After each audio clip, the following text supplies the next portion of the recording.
ইতিমধ্যে আমরা দেখছি সোশ্যাল মিডিয়ায় কিছু লোক বলছে যে আমরা বিএনপিকে কপি করছি কিনা, কিন্তু আসলে আমরা যখন এটা প্ল্যান করছি তারেক জিয়া তখন লন্ডনে, তার বাংলাদেশে আসার বিষয়ে তখন অনিশ্চিত ছিল। আপনারা দেখেছেন ইতিমধ্যে তিনি বাংলাদেশে আসার আগেও পোস্ট দিয়েছিলেন যে তার বাংলাদেশে আসাটা তার হাতে না। তো তার হাতে যখন তার বাংলাদেশে আসার নিশ্চয়তা ছিল না, তার আগে থেকে আমরা এই বাস নিয়ে প্ল্যানিং করেছি, কিন্তু আমাদের এক্সিকিউশনে একটু সময় লেগেছে, যার কারণে আজকে আমরা এটার আনুষ্ঠানিকভাবে উদ্বোধন হলো।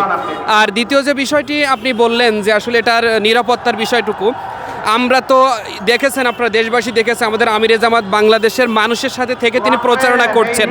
তিনি তারেক জিয়ার মতো অত বেশি বুলেট প্রুফ গাড়িতে চড়ে তিনি বাংলাদেশের মানুষের সাথে মিশার জন্য তিনি এই বাসে আমাদের সংযুক্ত করা হয় নাই। আমাদের এই বাস আমরা বাংলাদেশের মানুষের সকলের কাছে সহযোগিতা চাই।